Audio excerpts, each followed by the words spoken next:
Housing society का जो movement है वो सेल्फ डेवलपमेंट से हुआ है। वो कैसा हुआ वो हम समझेंगे। उसके बाद बिल्डर लोग ये हाउसिंग सोसाइटी मूवमेंट में कैसा आगे। तीसरा जो है रीडेवलपमेंट क्या है, उसका एडवांटेजेस क्या है, चैलेंजेस क्या है। उसके बाद यदि रीडेवलपमेंट में जाना है, why you should go for self development, builder को क्यों अपॉइंट नहीं करना चाहिए। उसके बाद यदि हम सेल्फ डेवलपमेंट में जाते हैं उसमें कितना सिस्टम्स है, what are the systems involve in the self development. उसके बाद फिजिबिलिटी रिपोर्ट। फिजिबिलिटी रिपोर्ट मतलब एक प्रोजेक्ट है, उसका रीडेवलपमेंट करना है, उसका इकोनॉमिकली कितना वायबल है, should we go for redevelopment, not to go for redevelopment, वो फिजिबिलिटी रिपोर्ट हम डिस्कस करेंगे। फिजिबिलिटी रिपोर्ट बनाता है एक प्रोजेक्ट मैनेजमेंट कंसल्टेंट। कौन बनाता है? Project management consultant. ये प्रोजेक्ट मैनेजमेंट कंसल्टेंट कौन होता है, उसका रोल एंड रिस्पॉन्सिबिलिटी क्या है वो जानेंगे। उसके बाद एक सेक्शन है, सेक्शन 79A। सर आप डिस्टर्ब कर रहे हो उनको सुनना है। Section 79A। सेक्शन 79A क्या है? एक महाराष्ट्र कोऑपरेटिव सोसाइटी एक्ट में एक सेक्शन है जिसमें गवर्नमेंट को एक पावर दिया है। गवर्नमेंट को एक पावर दिया है, वो पावर में ये बताया गया है कि वो कौन सा डायरेक्शन इश्यू कर सकता है for the better management of the society. Redevelopment भी एक हाउसिंग सोसाइटी का एक एक्टिविटी। उसके बाद मेथोडोलॉजी ऑफ सेल्फ डेवलपमेंट। यदि सेल्फ डेवलपमेंट करना है उसका मेथोडोलॉजी क्या करना चाहिए, उसका सिस्टम कैसा डेवलप करना चाहिए। उसके बाद फंड रेजिंग, वो बड़ा प्रॉब्लम है, किसी ने सवाल किया फंड रेजिंग। उसके बाद गवर्नमेंट इनिशिएटिव, गवर्नमेंट ने इसके लिए क्या किया, impact of RERA, GST, income tax, stakeholders of way forward. The prospective flat purchaser meet in a common place, canteen वगैरह मिलते थे।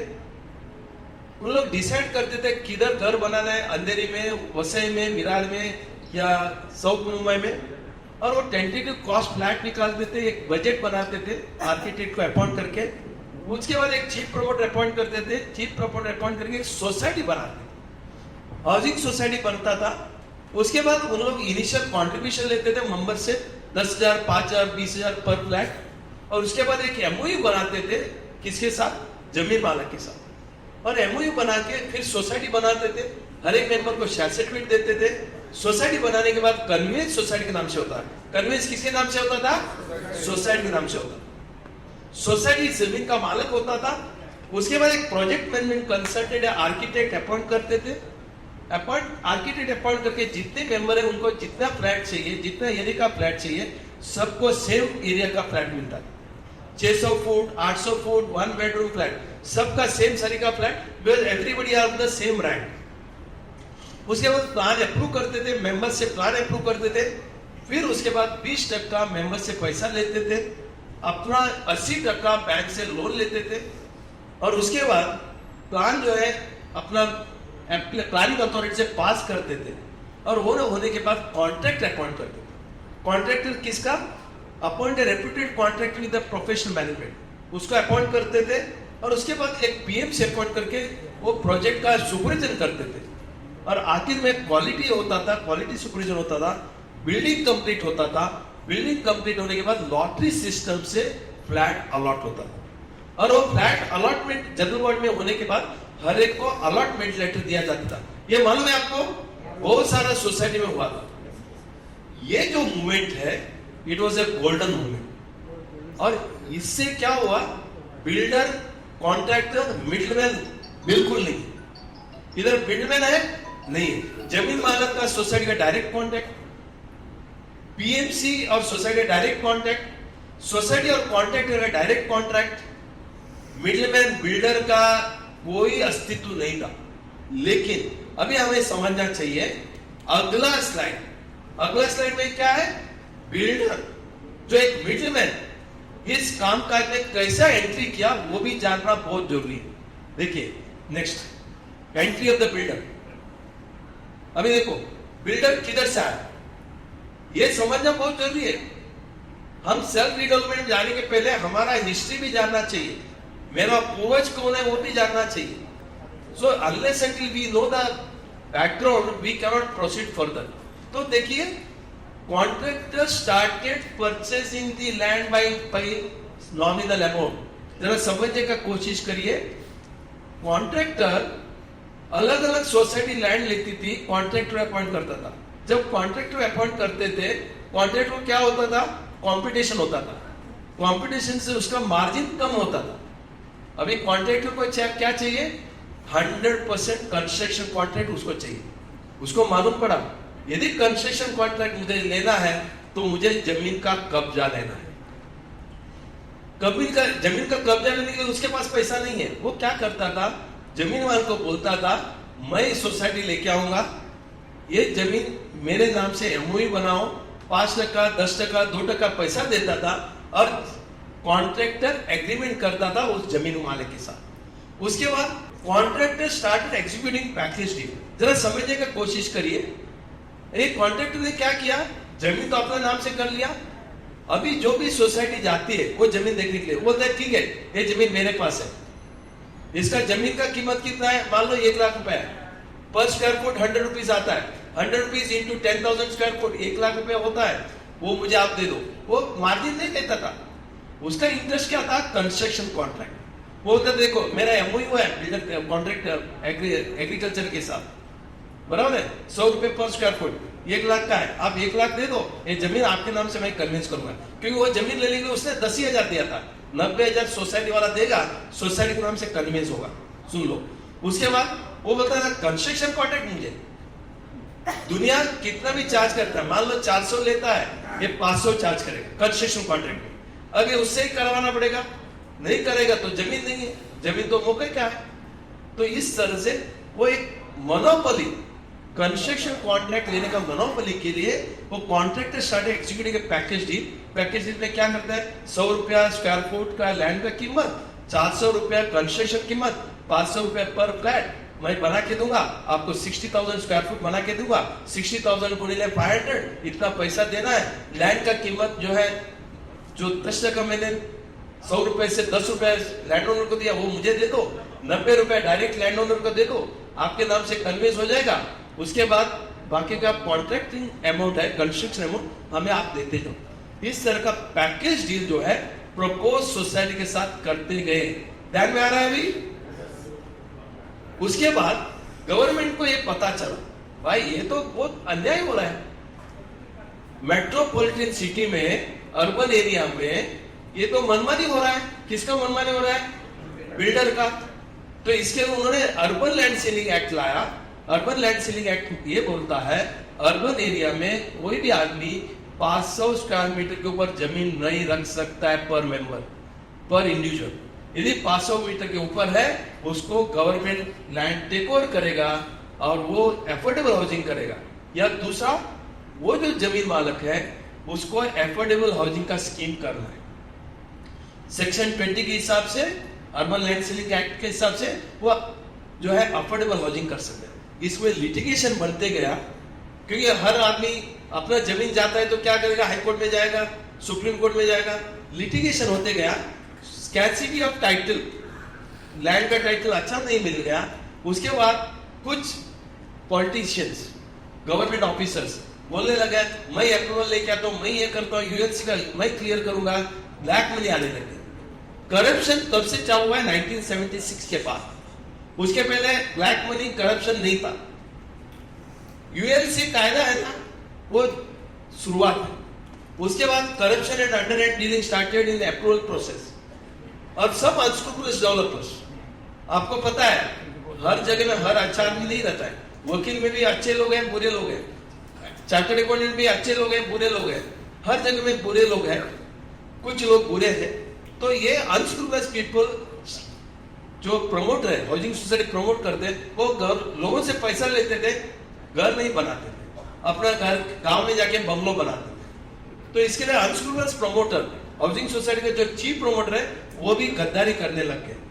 There was a loss of trust. Housing society के ऊपर किसी को कोई ट्रस्ट नहीं बना। आज बिल्डर के ऊपर जैसा ट्रस्ट नहीं है, उस टाइम में हाउसिंग सोसाइटी के ऊपर ट्रस्ट निकल गया। और उसके बाद लैंड ओनर को क्या लगा, अभी डेवलपर जहां मैं कंस्ट्रक्शन मतलब लैंड बेचने की जगह में मैं उनके साथ डेवलपमेंट एग्रीमेंट करता हूं, तो क्या होगा? डेवलपमेंट कॉन्ट्रैक्ट करने से मुझे ज्यादा पैसा मिलेगा। कंस्ट्रक्शन बनते बनते प्राइस बढ़ेगा, मैं पार्टनर बनूंगा। इस तरह से land owner started entering into development agreement. उसके बाद plus contractor started a new business called builder. ध्यान में आया? ऐसा बिल्डर ने क्या किया? सोसाइटी नहीं बनती है क्योंकि किसी को सोसाइटी को भरोसा नहीं है। लोगों ने अपना अपना प्लान बनाने लग गए, प्लान बनाकर इंडिविजुअल फ्लैट बेचने लग गए, और 10 एक कॉन्ट्रैक्टर एक builder business started coming in. And उसके बाद पोजीशन देने के बाद वो हाउसिंग सोसाइटी बनने लगे। हाउसिंग सोसाइटी बनाने के बाद आपको क्या लगे? वो कन्वेंस देने लगे। ये सब रेगुलेट करने के लिए गवर्नमेंट ने एक कायदा बनाया। वो कायदा का नाम है Maharashtra ownership land act 1963। Government को पता चला बहुत सारा बिल्डर लोगों के साथ अन्याय कर रहा है, उनके ऊपर अंकुश होना चाहिए, और वो कन्वेंस नहीं देते, सोसाइटी नहीं बनाते। इसके लिए महाराष्ट्र ओनरशिप लैंड एक्ट है। और उसके बाद कन्वेंस लोगों को मिलने लग गया। जहां कन्वेंस नहीं मिलता है, डीम्ड कन्वेंस मिलने लग गया। इसके बारे में पूरा चर्चा हमने किया। अभी सवाल आता है, बिल्डिंग बन के 10 साल हो गया, 20 साल हो गया, 25 साल हो गया, 50 साल हो गया, बिल्डिंग अभी रिपेयरिंग का बियॉन्ड है। यदि बिल्डिंग का रिपेयरिंग का बियॉन्ड है, अभी हमें एक ही सपना आता है, क्या है? रीडेवलपमेंट। नवी मुंबई अभी ओल्ड मुंबई हो गया, यस और नो? अभी आपको पता है और एक नवी मुंबई हो रहा है, सेकेंड नवी मुंबई हो रहा है, मुंबई 3, बराबर है ना? एयरपोर्ट आ रहा है, पनवेल में आ रहा है, रायगढ़ बहुत बड़ा फेमस होने वाला है। मुंबई से आपको अभी अटल सेतु, बराबर है ना? हार्बर लिंक लाइन में लिंक सी लिंक भी आ गया।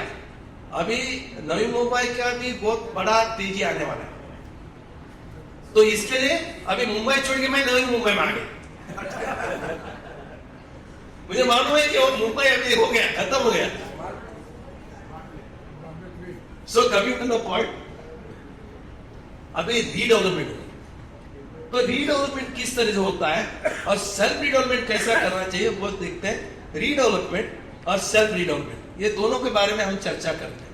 नेक्स्ट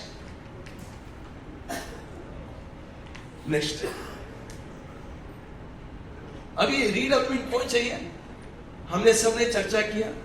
रीडेवलपमेंट इसके लिए चाहिए, जो बिल्डिंग का जो मेंटेनेंस है सर, लोगों का मेंटेनेंस नहीं होता है। आप जरा देखिए, पेड़ बिल्डिंग के ऊपर पेड़ आ रहा है, पेड़ नहीं निकलता। देखो कितना बड़ा झाड़ हुआ है, आप जरा देखो। कपड़ा सूखा के पानी गिरता है, बना देना, पानी गिरने उधर पेड़ होता है। पेड़ भी निकालने के लिए हमारे पास वक्त नहीं है। देखो मेंटेनेंस, उधर प्लास्टिक भी नहीं हुआ है, लीकेज होता है। लीकेज का जो ड्रेनेज पाइप है उसके अंदर जब ड्रेनेज होता है उधर भी कुछ आपको पता है, कोई ना कोई सीड होता है, कोई ना कोई सीड होता है, तो उधर उगता है तो उसको तापन तो आपको निकालना है। उसके लिए कोई क्राइम नहीं हो, लेकिन लोगों को लगता है वो क्राइम है। सब वो नहीं निकालेंगे तो आपका बिल्डिंग गिर जाएगा, लोगों को समझ में नहीं आता है। तो मैनेजिंग एंड मेंटेनिंग बिल्डिंग, देखो इधर भी मैनेज एंड मेंटेन नहीं होता है। बिल्डिंग का जो रिपेयरिंग, बियॉन्ड रिपेयरिंग कंडीशन आता है। तो आपको नेक्स्ट, ये देखो पानी गिरती है, पानी का टैंक बराबर नहीं है। Next, building becomes so much bad, you have no other option but to go for redevelopment. मतलब repairs could be the option, repair कर सकते हैं, that could be option, but the favourable choice is remains redevelopment. अभी favourable choice redevelopment क्यों होता है, समझने का कोशिश करते हैं। मुझे रिपेयर करना है, सुन लीजिए, मुझे रिपेयर करना है, हर एक फ्लैट का पीछे 2 लाख रुपए आता है, समझ के चलो। वही मैं रीडेवलपमेंट करता हूं, हर एक फ्लैट का पीछे मुझे 10 लाख रुपए मिलता है कॉर्पस। और जब रिपेयरिंग होगा 6 महीना 1 साल मुझे बाहर रुकना है, क्योंकि इतना गंदगी होती है तो मुझे बाहर जाना है। उसका भाड़ा कोई देता नहीं है, 6 महीने का भाड़ा मुझे भुगतान करना है। तो इसके लिए वो बोलता है भाई रीडेवलपमेंट करते हैं तो मुझे भाड़ा भी मिलता है, 10 लाख कॉर्पस भी मिलता है, और इंपॉर्टेंटली मेरा एरिया आज 600 फुट है, मुझे 20% एक्स्ट्रा एरिया मिलता है। मैं 500 फुट है, 25% एक्स्ट्रा एरिया मिलता है। तो रीडेवलपमेंट बहुत अच्छा है, यस और नो? तो लोग है ना रीडेवलपमेंट का सपना देखते हैं और देखना भी है, मैं ये नहीं बोलता, ये हकीकत है। तो आप रीडेवलपमेंट कर सकते हो, रीडेवलपमेंट को भी ना one of the best choice. अभी सवाल मेरे पास 2-3 आए। पहला सवाल आया, जरा समझने की कोशिश करिए, whether structural report is required और नॉट। आप बायलॉ नंबर 76 निकालिए, तो मात्रे साहब आपको बताएंगे, मात्रे सर आपको गाइड करेंगे क्या बायलॉ नंबर 76 क्या बताता है। बिल्डिंग 15 साल के ऊपर होता है या बिल्डिंग का एज 15 to 30 इयर्स है, तो 5 साल में एक दफे आपका स्ट्रक्चरल ऑडिट करना मैंडेटरी है। And if age of the building is more than 30 years, then 3 साल में एक दफे आपको स्ट्रक्चरल ऑडिट करना मैंडेटरी है। एंड जो सिंकिंग फंड है ना, that fund you can utilise for the structural audit, otherwise sinking fund you can not utilise. Okay, एक मिनट जरा समझने की कोशिश करें। रीडेवलपमेंट और स्ट्रक्चरल ऑडिट को संबंध है क्या? आंसर नहीं है। सवाल आया, सवाल किसका था? किसका था सवाल? स्ट्रक्चरल ऑडिट करना जरूरी है कि नहीं है? भाई साहब, रीडेवलपमेंट और स्ट्रक्चरल ऑडिट का कोई संबंध नहीं है। स्ट्रक्चरल ऑडिट 15 साल का ऊपर का बिल्डिंग 5 साल में एक बार स्ट्रक्चरल ऑडिट करना है। मैं और फातिल साहब नहीं बोल रहे हैं, बायलॉज बोल रहा है। गवर्नमेंट ऑफ महाराष्ट्र का जो अप्रूव्ड कमिश्नर का बायलॉज बोलता है 15 साल के बाद 30 साल के अंदर 5 साल में एक बार स्ट्रक्चर ऑडिट करना है। और 30 साल का ऊपर का बिल्डिंग है, उनको 3 साल में एक बार स्ट्रक्चर ऑडिट करना है। भाई साहब, स्ट्रक्चर ऑडिट करेगा कौन? स्ट्रक्चर ऑडिट करेगा empanelled structural auditor. B civil जिन्होंने किया है वही आदमी स्ट्रक्चरल ऑडिट कर सकते हैं। तीसरा सवाल भाई साहब आपके लिए, स्ट्रक्चरल ऑडिट करने के बाद सोसाइटी को क्या करना चाहिए? सोसाइटी को स्ट्रक्चरल ऑडिट अगर करने का है तो जनरल बॉडी मीटिंग आपको बुलाने की है। ओके, जनरल बॉडी में सिंकिंग फंड आप यूज कर सकते हो, और बाकी का भी जो फंड है, रिजर्व फंड है, आपको मालूम है रिजर्व फंड कंपलसरी है। आपके लाइबिलिटी साइड्स में ऑलवेज रिजर्व फंड आता होगा। ओके, वो क्रिएट होता है। और आपके जो चार्जेस है, मींस एंट्रेंस फी है, ट्रांसफर प्रीमियम है, ट्रांसफर चार्जेस है, 25% ऑन 25% तो आपका जो प्रॉफिट है it goes to the reserve fund. That fund you can utilise. Repairs and maintenance you can utilise. You can create other fund, that is a major repair fund भी कर सकते हैं। ऐसा करके जो स्ट्रक्चरल रिपेयर है, structure में column, beam, ceiling, that is a structural repair that you have to carry out. It is the job of the society. Okay, सुन लीजिए, स्ट्रक्चरल ऑडिट नाम के लिए नहीं किया जाता है। स्ट्रक्चरल ऑडिट करने के बाद उस स्ट्रक्चरल ऑडिट में जो डिफेक्ट्स पॉइंट आउट किया है, उस स्ट्रक्चरल ऑडिट में बताया गया कि ये बीम का वीक है, ये बीम को रीप्लास्टरिंग करना है, इधर गैनेटिंग करना चाहिए, इधर बीम को रिपेयर करना है, जहां जहां स्लैब गया उसको स्लैब को रिपेयरिंग करना है। आपका इधर बालकनी है, वो बालकनी थोड़ा सा स्लैंटिंग हुआ है, उसको रिकास्टिंग करना है, प्लास्टरिंग रिकास्टिंग करना है, आपको पेंटिंग करना है। ये जितने भी डिफेक्ट्स स्ट्रक्चरल ऑडिट रिपोर्ट में बताया गया है, वो स्ट्रक्चरल रिपोर्ट के हिसाब से 6 महीने के अंदर जनरल बॉडी में रेजोल्यूशन पास करके, कॉन्ट्रैक्टर को अपॉइंट करके, स्ट्रक्चरल इंजीनियर को अपॉइंट करके, स्टेबिलिटी रिपोर्ट या जो भी डिफेक्ट्स स्ट्रक्चरल ऑडिट में पॉइंट आउट किया उसका कॉम्प्लायंस हुआ करके अपना प्लानिंग अथॉरिटी को, म्युनिसिपैलिटी को 6 महीने के अंदर देना कंपलसरी है। ध्यान में आ रहा है आपको? तो स्ट्रक्चरल ऑडिट नाम के लिए नहीं किया जाता है। आपने अपना ब्लड टेस्ट कर दिया, आपने सब कुछ कर दिया, ब्लड टेस्ट रिपोर्ट आ गया, उसमें ये पता चलता है कि स्कैनिंग हो गया, ईसीजी हो गया, उसमें दिखता है कि ब्लॉक है। ब्लॉक है तो फिर आपको एक्सरसाइज करना है, मेडिसिन लेना है, आपको ब्लड थिनर लेना है, जो मेडिसिन प्रिस्क्राइब किया जाता है वो करना चाहिए। नहीं है तो क्या होगा? आपका क्या होगा? राम राम सत्य होएगा। वैसे ही स्ट्रक्चरल ऑडिट करने के बाद यदि स्ट्रक्चरल रिपेयर आप नहीं करते हो, आपका बिल्डिंग का राम नाम सत्य हो जाएगा।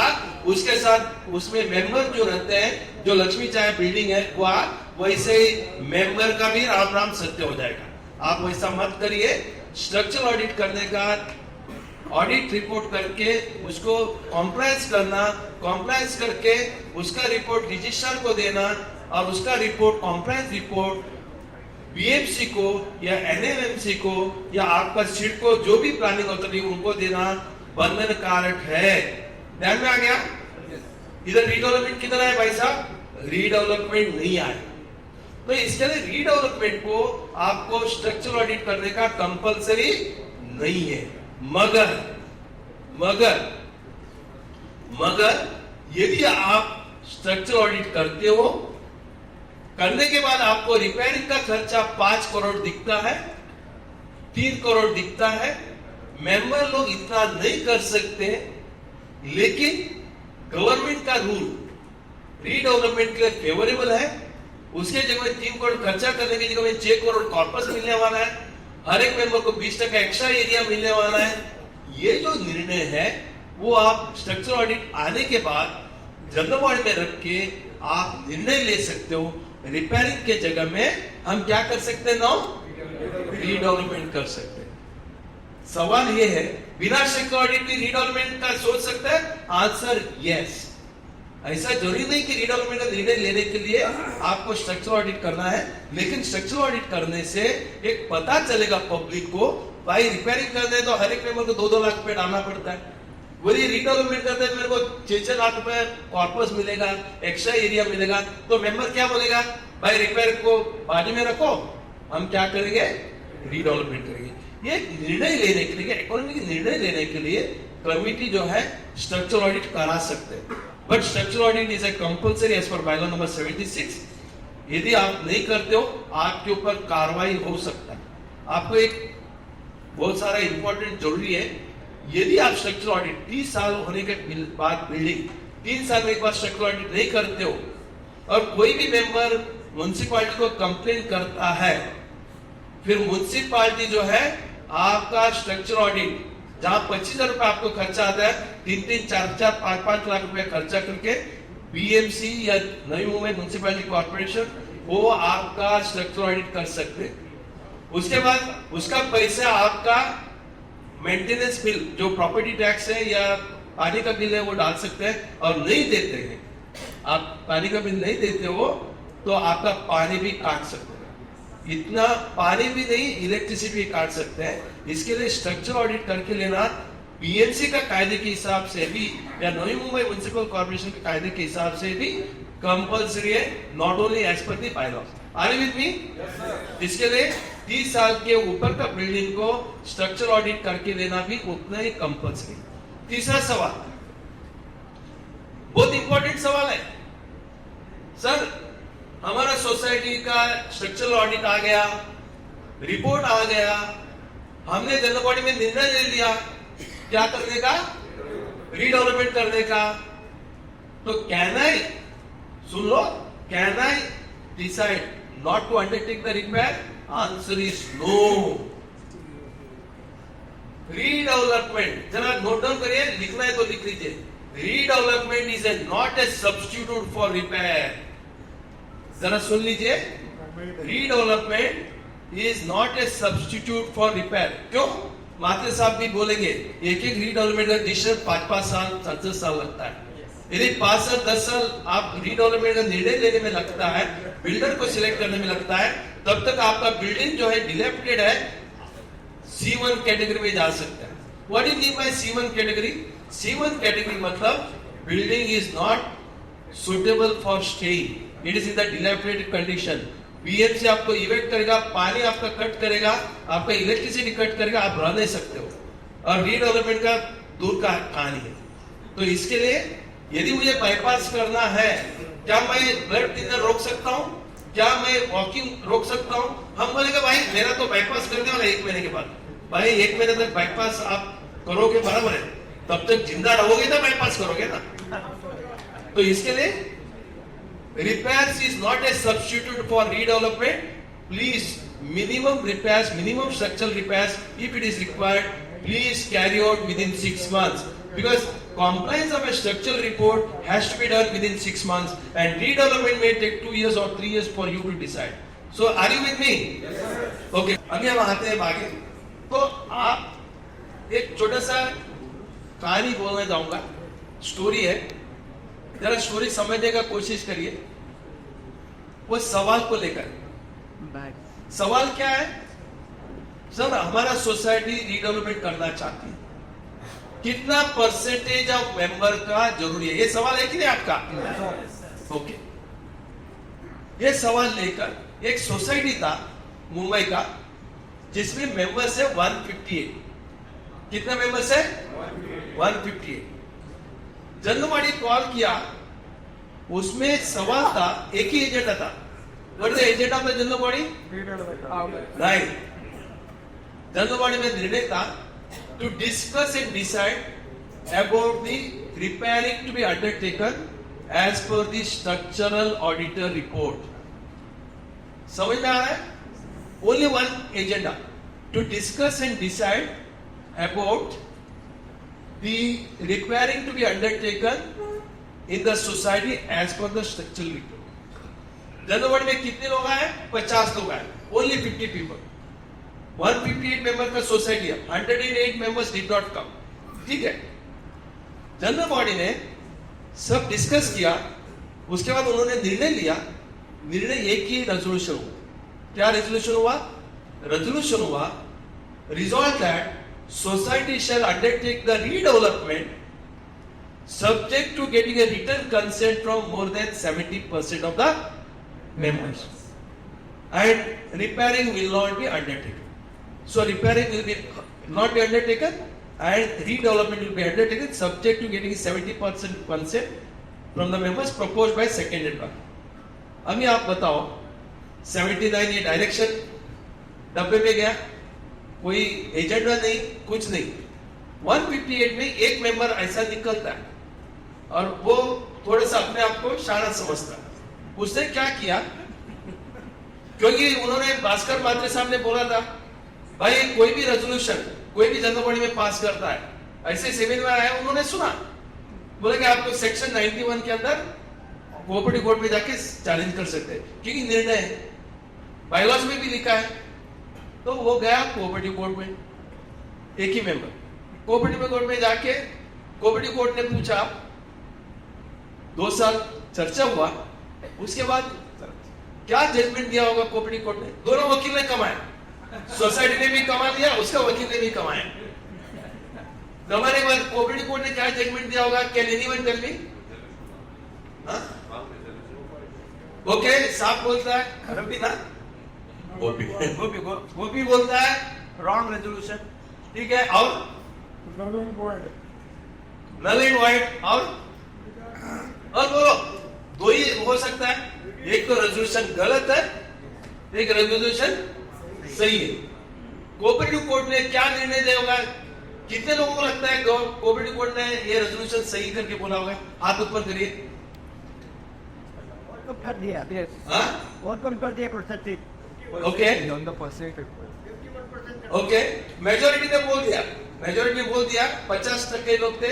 Rather unanimously it was decided that that member did not present there. Unanimously it was decided more than 70% consent आके रीडेवलपमेंट करने का. कितने लोगों को लगता है गलत रेजोल्यूशन हुआ? हाथ ऊपर करिए. थोड़ा सा एक्सरसाइज हो जाएगा आपका. ओके.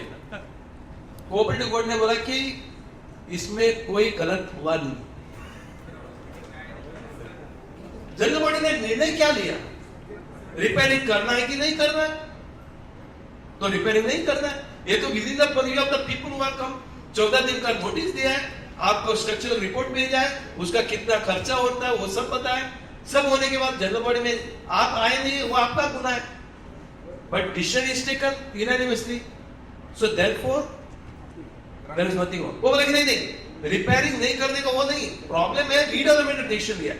भाई रीडेवलपमेंट करना है वो डिसीजन लिया है कि रीडेवलपमेंट का प्रक्रिया शुरू हुआ क्या? ये एक सवाल था. रिपेयरिंग करना है, भाई रिपेयरिंग नहीं करना है, रिपेयरिंग नहीं करना है तो क्या ऑप्शन है रीडेवलपमेंट, बस उतना ही है। और सब्जेक्ट टू 70% पीपल कंसेंट, इसका मतलब जीआर फॉलो करो, करो। कोऑपरेटिव कोर्ट ने बोला कि बहुत अच्छा है, कोई प्रॉब्लम नहीं है, we don't find anything wrong in the resolution.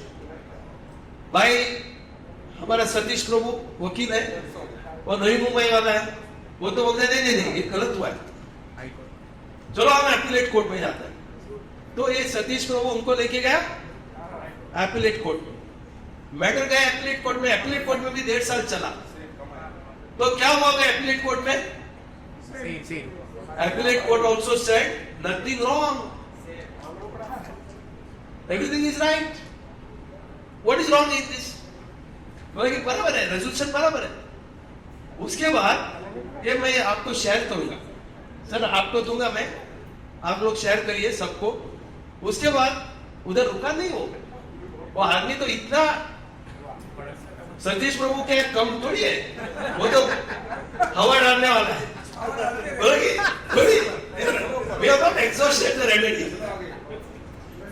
देखो वकील लोग कैसा करते मालूम है ना आपको? वकील बोलते हैं नहीं ये तो ठीक है, वो जो भी है अभी हम अपील में जाएंगे, हम अपील में जीतेंगे। बहुत सारे जजमेंट है, 79 ये डायरेक्शन है, ये है वो है, हम छोड़ेंगे नहीं। वो लेके गया हाईकोर्ट में, हाईकोर्ट में भी हियरिंग हुआ। हाईकोर्ट ने एक ही सवाल पूछा आपके सोसाइटी में कितने मेंबर है? बोले कि 158 मेंबर। अच्छा 158 मेंबर है, 157 मेंबर को कोई प्रॉब्लम नहीं है, तो तुमको ही प्रॉब्लम है। 157 लोग मेरे पास आया नहीं है और तुमको ही प्रॉब्लम है। हाँ, तो बोला कि एक काम करो, रेजोल्यूशन जो पास हुआ है वो कंफर्म किया और उन्होंने जिस तरह से रेजोल्यूशन पास हुआ है मोर देन 70% मेंबर का कंसेंट चाहिए, वो जब तक कंसेंट नहीं आएगा तब तक आप रीडेवलपमेंट शुरुआत नहीं कर सकते। बोला कि वो 79 फॉलो नहीं किया, भाई 79 फॉलो नहीं किया वो बाद में देखेंगे, जो रेजोल्यूशन पास किया है तो उस हिसाब से कोर्ट बोला कि नथिंग हुई, you have no chance and go ahead with the redevelopment. Coming to the point, builder आप एग्री होने के नहीं देंगे, अभी जितने भी मीटिंग वाला बोलेंगे चलो प्रभु साहब रीडेवलपमेंट कर दो,